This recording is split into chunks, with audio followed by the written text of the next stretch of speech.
observe so that we go prevent we self, we family, we friends, and we neighbors them forget the sick. Make we wash we hand regularly with soap and water. Make we avoid for go side them we crowded. Now for always call 117 if you don't suspect say somebody dey where they show symptoms of corona. Person we get high fever, where they sneeze plenty, and where they cough plenty, where they show weakness, and where they complain pass mark that. Not call 117 if the person not sick. Now for the check on your neighbor, your family, and your friend during this difficult period where all the feds corona. I dey call on we all for make we all make and we business for kick corona out of Salone. I dey join all man at this country for tell plenty thank you to the healthcare and frontline workers them where they sacrifice their time and where they work under extreme conditions for save we all lives. May God bless them and may God bless their families. God bless we all. God bless Salone. Now Osiwa support Radio Democracy for bring this message to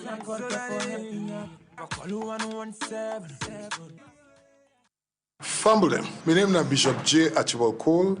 I'm the overseer for New Life Ministry and I'm the president for Pentecostal Fellowship of Sierra Leone. Today, I just want to encourage you. Follow una know say coronavirus is real and it bad. All over the world, it dey kill people. So do ya, una follow the instruction and then direction where we will body people they don't give it. Una obey all the protocol, una keep the distance, so we all go get well body, corona go done, and we all go tell Papa God thank you. God bless you all. Now Osiwa support Radio Democracy for bring this message to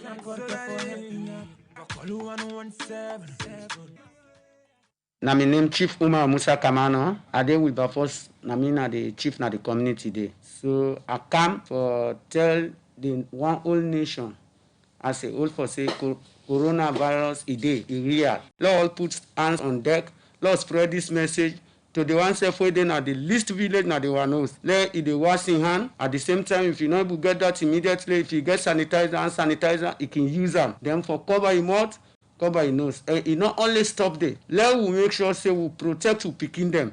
Because picking us have been nothing.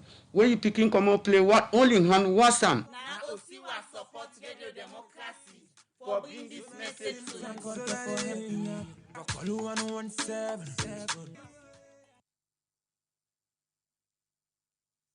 Welcome again to the program Special Corona Update with just the January. This program can come to you every Wednesday from 12 to 1 o'clock. We now Osiwa the support Radio Democracy for bringing this program come to you through we partner stations them across Salone. In Saturday edition of the program Special Corona Update, we assess the available facility them and structure for see if then they in place for handle any health emergency where Salone go get in the future. Well, for can discuss this, we get Victor Lansana Kurma, Executive Director Health Alert Salone. As I tell listeners earlier, Health Alert na civil society we they for well body business in the country. Well, you go tell people a brief background about the organization and how una rule about inside the fight against COVID-19. Okay, thank you very much. As you rightly mentioned, Health Alert over the years, now an organization when a very strong advocacy organization, where they look at policy issues, where they look at social mobilization, community engagement, where they also look at issues that have to do with health accountability, and so we work over the period has been with the community, strengthening the community, make sure we raise the voices of the community for able to demand accountability and, of course, take ownership in the health service delivery. Now, that we don't do over the period, and we almost in all the districts them across Sierra Leone. We get with focal persons them. When our district coordinators, now every district you go meet with a Health Alert coordinator, where within the districts, then they play their own role as well, working with the council, working with the DHM team, etc., etc. So, so we did Panam over the period, then Corona came in, and of course, we job continue for work closely with the Ministry of Health and Sanitation, with all the relevant partners then we involved in this corona fight. As you see, we don't embark on advocacy we get for do with, teenage pregnancy, reducing infant and maternal mortality, and making sure that we get accessible health facilities where then we will render quality care. We also ensure that we get trained and qualified personnel then we deployed now then facilities there for able to serve with people them. And truly that they belong go on before the corona. I will tell you free that it did Sierra Leone don't come down gradually in the infant and maternal mortality. Not forget say over the past 10 years and even before, Sierra Leone was rated high in the infant and maternal mortality. And and that not be the sound well for we.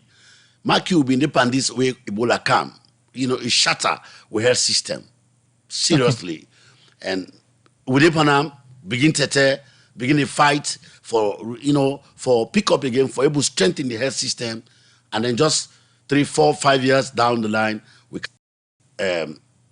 corona.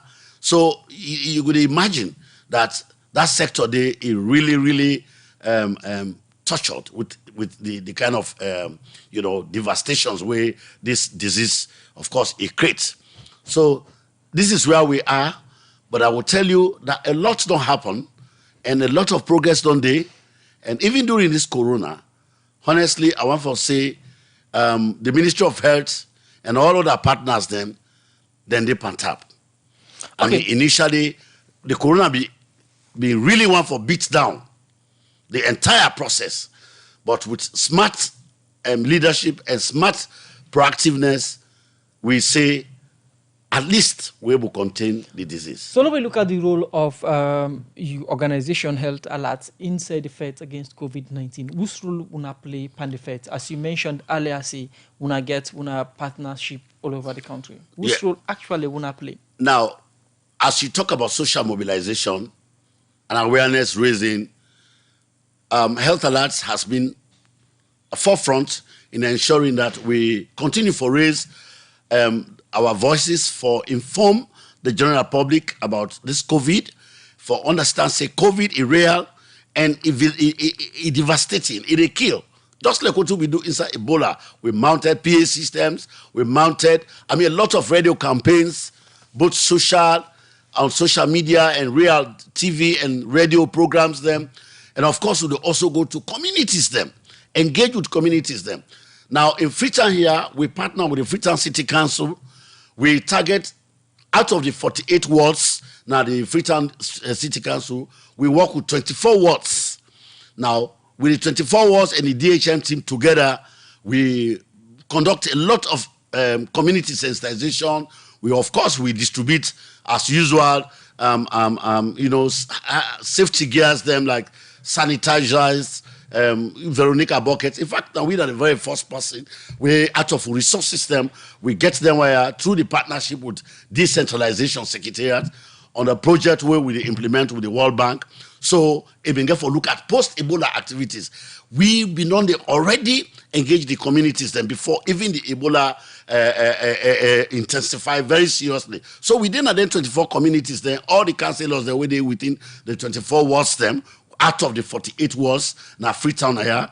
At the end of the day, we also support, out of that 24, there are other 5 wards where then you, in fact, then we get the specific support from the DECSEC, the Freetown City Council, and the World Bank for because then 5 wards and they mark you when Ebola become trade. Now then are the more heated wards them. So then wards and they we end up for strengthen them, train communities them within their walls, then we call them social mobilizers. With them within them walls then, so that what will happen during Ebola time and not what happen during this corona. So now we look at you talk about Ebola time and corona. Now we look at the Ebola legacy where we use span the COVID-19. We get any legacy from the Ebola we use inside corona? Definitely, I will tell you, say we get a lot of lessons that we will learn where Ebola teach people them and the communities them. Now, let's start with issues that has to do with hand washing. When Ebola became initially, people not even believe what hand washing, what is the relevance of hand washing, you know, and so now be something we be cut across the use of Veronica bucket and all, etc. That you know, now be an issue where it be to say people they not be very much familiar with that and they not be to understand why there was a need for wash hands, use chlorine and etc. hand sanitizers. But look, let me say, when Corona came, one of the highest donations where I don't ever see both on television and radio where people they give na preventive materials, face mask, hand sanitizers, Veronica buckets, almost in every community. That really not be happen during Ebola time because people hardly been believe. But when people we don't get that belief now from Ebola time, when this Corona come, definitely people were prompt for go into action for make sure say, hey, let we provide sanitizers. Let we provide the only thing where is different from Corona and Ebola now face mask. Face mask was not prominent during Ebola, right? But sanitizers, chlorine, soap, and Veronica buckets and water, it was very prominent. And we see how people use that practice during this Corona period.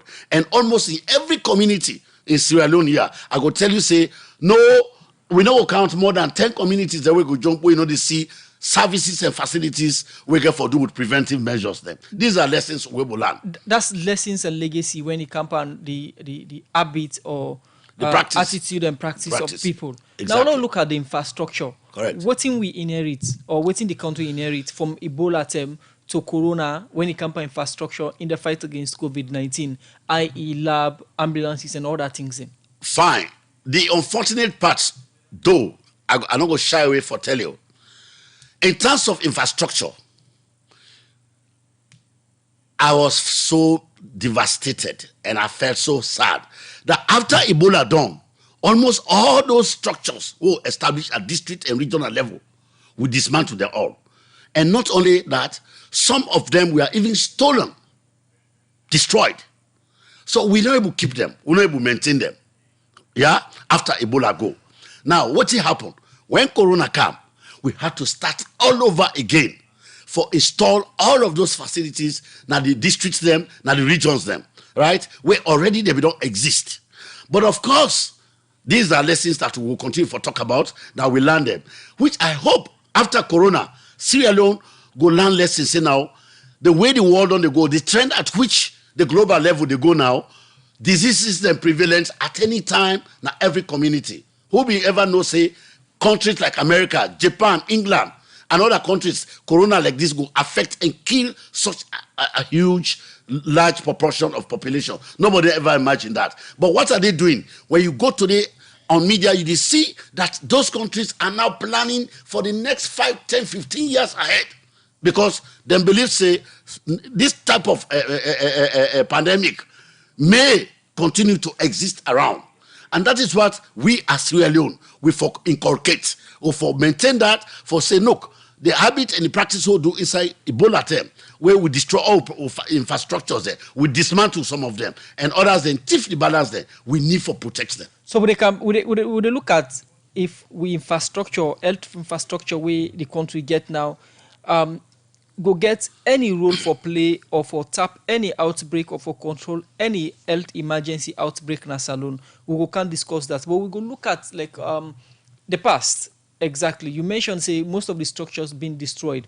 When it that's the physical structures they talk about, or is it the structures like during Ebola we been get NAC, we get DAC. Now we get NACOVAC and we get DAC. Correct. Is that the structure? Those are structures that could have existed. The EOC, Emergency Operation Center, what happened, we not sustain them for let it stay as an emergency prepared center. The name be there. I mean, the building be there. But then we not been get adequate personnel. Now, look what happened. We have to recruit all over ambulance services. We get for recruit all over barrier team. We get for recruit all over social mobilization team, surveillance team. We begin to recruit them all over. Now, what do you mean they try to say? These structures, we are supposed to have been in every facility at any moment, at any time. get themselves prepared. Surveillance, not to tell you to say, now one of something. It is an ongoing process. And whether the disease exists or not, surveillance supposed to happen everywhere. Because let's see what happen. After Ebola, we will never forget one sad disease where it can briefly. You know what I mean? Say or you get Lassa fever? No, not the Lassa. I can't remember again. But then it be raised an alarm, right? Where it make the Ministry of Health then go do simulation test, quick simulation test for see what are the effects. But then gradually and thankfully, I think it be only limited to Tonkolili and I think Cambia around that, and not even go beyond. Fine. That they tell you say pandemics of this nature or disease of this nature can always be around in a different form, right? Okay, because there were now family diseases them, Ebola, Corona, they are coming from a generic family where it be to say they can transform into another. Now the names there based on the sequence that when they come. Now look at the equipment. When it comes we get emergency centers all over the country. Like we get Kerry Town, we get other side them way, then build emergency center, holding centers. Well, when the approach for fight COVID-19 not been too different from that of the Ebola. And after COVID, they see ambulances, them now you building plenty of them. With all the structures that they reflect in the fight against COVID-19? Correct. Those are the structures we are talking about here, that those structures would have stayed. They're not staying? After Ebola, they were dismantled. Now, they were established again during this Corona and strengthened. Now, what are we saying here? How do we learn those lessons of Ebola? That do we continue to dismantle them? No, you don't. You don't go say because we not get the prevalence around, because we don't contain this disease, because we don't eradicate them. As a matter of fact, you can never ever totally eradicate a particular disease that is probably like referred to endemic, like Corona now. If you read some research, they are telling you Corona may likely therefore be an endemic disease. What do we mean by this? Endemic disease, like malaria, it always be around, right? It can hit at any time. So meaning you get yourself prepared, free yourself from mosquito bite and the likes. Now so Corona likely for day. From all indications from researchers, we hope say it's not going to be very terrific like it don't happen. So therefore, those systems that we are talking, those structures, right? What we will do, we can minimize, right, their functionality, but they should maintain them. Okay?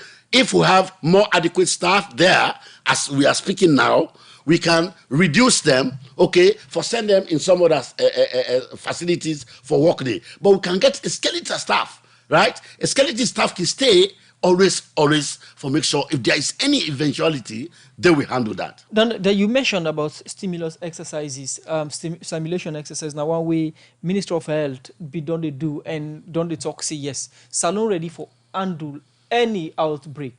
You think say then a simulation exercise them way Minister of Health will do and the result show inside the fight against COVID-19 for Andula? Well, to a large extent, the level of preparation not be very strong, but the awareness was there to say at any time if we are caught up with any disease of this nature, what do we do? So meaning that there was already this idea that okay, we can reactivate the task force, we can reactivate the surveillance team, the barrier team, etc., etc. Those plans, those ideas were already there. But now look at the infrastructure, where, like for instance, equipment, which is very critical here. In as much as we indeed had these plans on the table, but again, the equipment for how we get those plans, for instance, functional, not be very effective. Trustly. Now, in Corona, let's look at ventilators, for instance. Okay, do we ever imagine that Sierra Leone need ventilators? No. So we'll not be even get on for think about using ventilators. These are very sensitive and very expensive equipments. Them, But then during this corona, we get for do everything possible through a support of all our partners, them support with those things. Okay, we also look at those personnel that are skilled enough.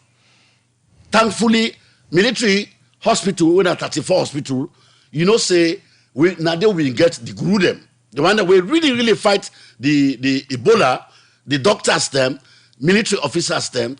They were based in 34 hospital. So there was no doubt that we use 34 hospital as the main treatment center or the referral center for all corona cases them. So these are all probably the plans that were on the table. We probably in future we not get rid of them. They should continue to show of we health system and how efficient you think say then they for handle any health emergency in the future. We will not go pray for anyway. The program now well body talk where they come to you from the Society for Radio.